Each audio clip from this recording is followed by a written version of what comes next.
नमस्कार ममता education channel रे आपण समस्त को स्वागत। आज आम ए भिडियो रे सप्तम श्रेणी रे थिबा साहित्य सौरभ बहिर पाठ 2 तारा सूर्य विषयर प्रश्न उत्तर आलोचना करिबा। 1 नंबर देख उत्तर को 1 नंबर हैला केउ माननकु रवि परि रश्मिमान बोली कवि कहिसंती। आर उत्तर हैला तारा माननकु कवि रवि परि रश्मिमान बोली कहिसंती। ख नंबर देख सेमानक मनरे भय अछि बोली कवि काहींकी उपलब्धि करिसंती। आर उत्तर हैला तारा माने दिन रे देखा न जाई केवल राति रे देखा जाउथबारु सेमानक मनरे भय अछि बोली कवि उपलब्धि करिसंती। ग नंबर देख आंभ भास्कर काहाकु लक्ष्य करी कुआ जाईछि। आर उत्तर हैला आमर सूर्य को लक्ष्य करी आंभ भास्कर बोली कुआ जाईछि। घ नंबर देख आंभ भास्कर को अन्य माने काहींकी क्षुद्र तारा बोली कहंती। आर उत्तर हैला आंभ भास्कर अन्य मानक आगरे भास्कर होई देखा जांती नाही बोली अन्य माने क्षुद्र तारा बोली कहंती। उ नंबर देख आंभे चाहुथाउ तांकर उदय किए काहा उदय चाहुछंती। आर उत्तर हैला आम राज्यर लोक माने आमर अंधकार को दूर करुथुबा रविंकर उदय चाहुछंती। 2 नंबर देख 2टी बा 3टी वाक्य रे उत्तर लेख। क नंबर हैला तारागण केवल निजर जगत को आलोकित करिसंती एथिरु केउ भाव प्रकाश पाइछि। आर उत्तर हैला तारागण केवल निजर जगत को आलोकित करिसंती एथिरु सेमानकर संकीर्ण मनोभाव प्रकाश पाइछि। स्वार्थपर भावे सेमाने निज जगत को केवल आलोकित करिसंती। ख नंबर देख आम भास्कर को तारा राज्यर लोक माने एक क्षुद्र तारा बोली कहूथबारु कविंक मनरे केउ भाव उद्रेक होइछि। आर उत्तर हैला आम भास्कर को तारा राज्यर लोक माने एक क्षुद्र तारा बोली कहूथबारु कविंक मनरे क्षोभ भाव उद्रेक होइछि। सेमानक विचारधारार हीनमान्यता स्पष्ट होइछि। ग नंबर देख तारा मानक राज्य रे आम सूर्य काहींकी देखा जांती नाही। आर उत्तर हैला तारा मानक राज्य रे तारा माने निजर जगत को आलोकित करुथबारु आम सूर्य देखा जांती नाही। घ नंबर देख केउ कथारे महत जन माने विब्रत होई न थांती। आर उत्तर हैला जाहाकू जेउ कथा जे भଳି देखा जाए से सेई भଳି कहि थाए तेबे ए कथारे महत जन माने विब्रत होई न थांती। उ नंबर देख तारा मानकर रविपण केवल सेई मानकर राज्य रे सीमित बोली कुहा जाईछि काहींकी। आर उत्तर हैला तारा माने सेमानक राज्य रे प्रचुर किरण देउथिला बेले अन्य राज्य रे तार प्रभाव न थाए तेणु तारा मानकर रविपण केवल सेई मानकर राज्य रे सीमित बोली कुहा जाईछि। 3 नंबर देख प्रसंग सह सरलार्थ लेख।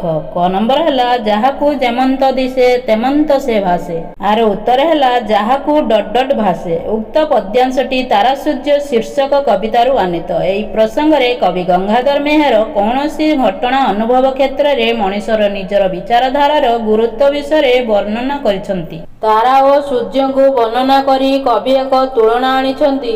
सूर्य को तारा राज्यर लोके क्षुद्र कहूथिला बेले आम राज्य रे सूर्य महान।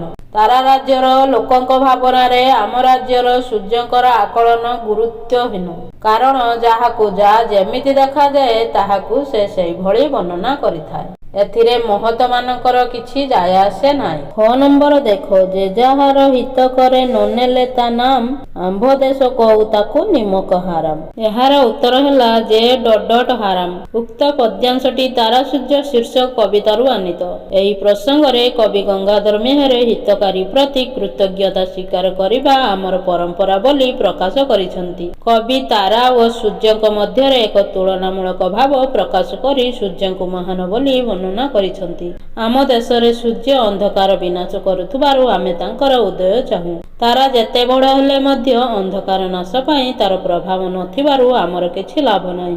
आम देश रे आमे हितकारी प्रति कृतज्ञता जणाई थाउ। एहा न करे जे आमे ताकू निमक हाराम बोली कहू तेणु आमे सूर्यଙ୍କ निकटरे कृतज्ञ। एही प्रसंगटी शिक्षामूलक अटे। 4 नंबर देख दिया जाइथिबा शब्द गुड़िकर 2टी लेखाए प्रतिशब्द लेख। रजनी रजनीर 2टी प्रतिशब्द कौन हबो? राति विभावरी। भास्कर भास्कर 2टी प्रतिशब्द कौन हबो? तपन रवि। गगन गगनर 2टी प्रतिशब्द कौन हबो? आकाश नभ। तम तमर 2टी प्रतिशब्द कौन हबो? अंधार तमिश्री। तारा तारार 2टी प्रतिशब्द कौन हबो? नक्षत्र तारका। 5 नंबर देख विपरीत अर्थबोधक शब्द लेख। ଲାଭ କ୍ଷତି, କ୍ଷୟ ଅକ୍ଷୟ, ଉଦୟ ଅସ୍ତ, ହିତ ଅହିତ, ପ୍ରଚୁର ଅଳ୍ପ, ମହତ ହୀନ, କ୍ଷୁଦ୍ର ବୃହତ, ଆଲୋକ ଅନ୍ଧକାର। 6 ନମ୍ବର ଦେଖ, ତଳେ ଦିଆଯାଇଥିବା ଶବ୍ଦ ଗୁଡ଼ିକୁ ପୁରୁଷ ଭେଦରେ ସଜାଇ ଲେଖ। ସେ, ତାରା, ତୁମ୍ଭେ, ରବି, ଆମ୍ଭ, ତୁମ୍ଭ। ପ୍ରଥମ ପୁରୁଷ, ଦ୍ୱିତୀୟ ପୁରୁଷ, ତୃତୀୟ ପୁରୁଷ। ପ୍ରଥମ ପୁରୁଷରେ କ'ଣ ରହିବ? ଆମ୍ଭ। ଦ୍ୱିତୀୟ ପୁରୁଷରେ କ'ଣ ରହିବ? ତୁମ୍ଭେ, ତୁମ୍ଭ। ତୃତୀୟ ପୁରୁଷରେ କ'ଣ ରହିବ? ସେ, ତାରା, ରବି। 7 ନମ୍ବର ଦେଖ, 100ରୁ 150 ଶବ୍ଦ ମଧ୍ୟରେ ଉତ୍ତର ଲେଖ। କ ନମ୍ବର ହେଲା, ତାରା ଓ ସୂର୍ଯ୍ୟଙ୍କ ମଧ୍ୟରେ କବି କାହାକୁ ଶ୍ରେଷ୍ଠତ୍ୱ ପ୍ରଦାନ କରିଛନ୍ତି? ଆର ଉତ୍ତର ହେଲା, ସ୍ୱଭାବ କବି ଗଙ୍ଗାଧର ମେହେର ଓଡ଼ିଆ ସାହିତ୍ୟର ଶ୍ରୀବୃଦ୍ଧି କହିବାରେ ସଫଳ ହୋଇଛନ୍ତି। ତାଙ୍କ ରଚିତ ତପସ୍ୱିନୀ, ଇନ୍ଦୁମତୀ, ପ୍ରଣୟ ବଲ୍ଲରୀ, ଅର୍ଘ୍ୟଥାଳୀ ଆଦି କାବ୍ୟ କବିତା ବିଶେଷ ଆଦୃତ। ତାରା ସୂର୍ଯ୍ୟ କବିତାଟି କବିଙ୍କ ଅର୍ଘ୍ୟଥାଳୀ କବିତା ସଂକଳନରୁ ଗୃହୀତ। ଏହି କବିତାରେ କବି ତାରା ଓ ସୂର୍ଯ୍ୟଙ୍କ ମଧ୍ୟରେ ଏକ ତୁଳନା ଆଣିଛନ୍ତି। ଏହି ତୁଳନାରେ ସେ ସୂର୍ଯ୍ୟଙ୍କୁ ଶ୍ରେଷ୍ଠତ୍ୱ ପ୍ରଦାନ କରିଛନ୍ତି। ତାରକାମାନେ ରବି ରଶ୍ମିମାନେ ହେଲେ ମଧ୍ୟ ସେମାନେ ସାନ ଦିଶନ୍ତି। ସେମାନେ ଦିନରେ ଦେଖା ନ ଯାଇ ରାତିରେ ଦେଖାଯାଆନ୍ତି। ସେମାନେ କେବଳ ନିଜ ଜଗତକୁ ଆଲୋକିତ କରିଥାନ୍ତି। କବିଙ୍କ ବର୍ଣ୍ଣନାରେ ଜାଣିଲି ଜାଣିଲି ତୁମେ ସୂର୍ଯ୍ୟ ଅଟ ସତ, ଆଲୋକିତ କରୁଅଛ ନିଜର ଜଗତ। ପ୍ରକୃତ ଭାବରେ ବିଚାର କଲେ ଅଂଶରେ ସୂର୍ଯ୍ୟ ହୋଇ ମଧ୍ୟ ତାରକାମାନେ କୌଣସି ଭୟ ଭାବ ହେତୁ ନିଜକୁ ଦିବସରେ ପ୍ରକାଶ କରିବାରେ ଅସମର୍ଥ। ସେମାନେ ସ୍ୱାର୍ଥପର ହୋଇ କେବଳ ନିଜର ଜଗତକୁ ଆଲୋକିତ କରନ୍ତି। ନିଜ ରାଜ୍ୟରେ ପ୍ରଚୁର କିରଣ ପ୍ରଦାନ କରି ନିଜର ରବିପଣକୁ ପ୍ରକାଶ କରନ୍ତି। ଏହା ସଂକୀର୍ଣ୍ଣ ମନୋଭାବର ପରିଚୟ ଦିଏ। ଆମ ରାଜ୍ୟରେ ସୂର୍ଯ୍ୟ ଅନ୍ଧକାରକୁ କ୍ଷୟ କରନ୍ତି, ଏଣୁ ଆମେ ରବିଙ୍କର ଉଦୟ ଚାହୁଁ। ସୂର୍ଯ୍ୟ ଆମର ହିତ ସାଧନା କରନ୍ତି।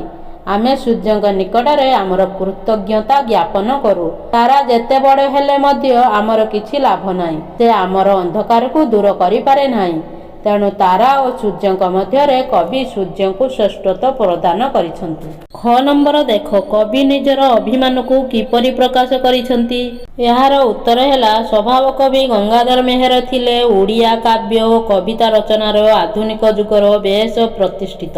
ପ୍ରକୃତିକୁ ଜୀବନ୍ତ ରୂପେ ଦେଇ ସେ ଅତି ଉଚ୍ଚ କୋଟିର କାବ୍ୟ କବିତାମାନ ରଚନା କରି ଯାଇଛନ୍ତି। ତାରା ସୂର୍ଯ୍ୟ କବିତାଟି କବିଙ୍କ ଅର୍ଘ୍ୟଥାଳୀ କବିତାରୁ ଆନିତ। ଏହି କବିତାରେ କବି ନିଜର ଅଭିମାନକୁ ବାସ୍ତବ ରୂପେ ପ୍ରକାଶ କରିଛନ୍ତି। କବିଙ୍କ ବିଚାରରେ ତାରକାମାନେ ରବି ରଶ୍ମିମାନ ହୋଇ ମଧ୍ୟ ସାନ ସାନ ଦେଖାଯାଆନ୍ତି। ଏହା ଉଚିତ କର୍ମ ନୁହେଁ। ସେମାନେ ପ୍ରଭାକର ହୋଇ ମଧ୍ୟ ଦିବସରେ ନ ଦିଶି ରାତିରେ ଦେଖାଦିଅନ୍ତି। ହୁଏତ ଏଥିରେ ସେମାନଙ୍କ ମନରେ ଥିବା କିଛି ଭୟ ପ୍ରକାଶ ପାଉଛି। କବିଙ୍କ ବିଚାରରେ ଏଭଳି ଆଚରଣ ଶୋଭନୀୟ ନୁହେଁ। ସେମାନେ ସ୍ୱାର୍ଥପର ଭାବରେ ନିଜର ଜଗତକୁ ଆଲୋକିତ କରନ୍ତି। ଏହିଭଳି ସଂକୀର୍ଣ୍ଣ ମନୋଭାବକୁ କବି ପସନ୍ଦ କରିନାହାନ୍ତି। ତେବେ ତାରକା ରାଜ୍ୟର ଲୋକେ ଆମର ସୂର୍ଯ୍ୟଙ୍କୁ ଗୋଟିଏ କ୍ଷୁଦ୍ର ତାରା ବୋଲି କହୁଥିବାରୁ କବି ଅଭିମାନୀ ହୋଇ ଉଠିଛନ୍ତି। ସେମାନଙ୍କର ଏଭଳି ଭାବନାକୁ କବି ଅତ୍ୟନ୍ତ ଅଭିମାନର ସହିତ ଅପସନ୍ଦ କରି କହିଛନ୍ତି ଯେ, ଯାହାକୁ ଯେମନ୍ତ ଦେଖାଯାଏ ସେ ସେଭଳି କଥା କହେ। କିନ୍ତୁ ଏଥିରେ ମହତଙ୍କର କିଛି ଯାଏ ଆସେ ନାହିଁ। ବାସ୍ତବିକ କବି ଗଙ୍ଗାଧରଙ୍କ ଅଭିମାନ ପ୍ରକାଶରେ କବିତାଟି ମନଛୁଆଁ ହୋଇପାରିଛି। ଗ ନମ୍ବର ଦେଖ, ତାରା ସୂର୍ଯ୍ୟ କବିତାର ଭାବ ଆମକୁ ଏକ ମହାଶିକ୍ଷା ପ୍ରଦାନ କରେ କିପରି?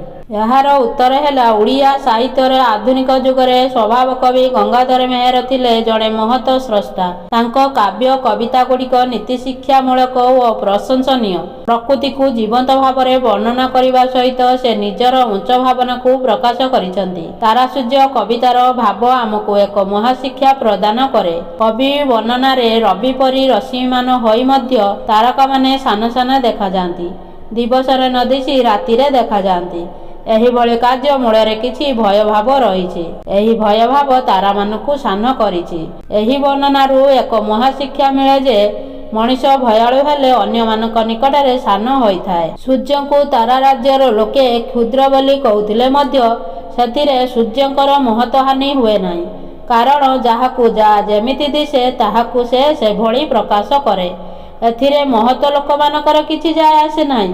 ମିଳେ ଯେ ନିଜ ଭାବନାରେ ଯାହା ଭାବୁନା କାହିଁକି ତାହାକୁ ନେଇ ଆଦ୍ୟ ବ୍ୟସ୍ତ ହେବା ଉଚିତ ନୁହେଁ। ତାରା ସୂର୍ଯ୍ୟ କବିତାର ଅନ୍ୟ ଏକ ମହାଶିକ୍ଷା ମିଳେ ଯେ, ହିତକାରୀ ପ୍ରତି କୃତଜ୍ଞତା ଜ୍ଞାପନ କରିବା ଉଚିତ, ନଚେତ ମଣିଷ କୃତଘ୍ନ ବୋଲି ବିବେଚିତ ହୁଏ। ଧନ୍ୟବାଦ।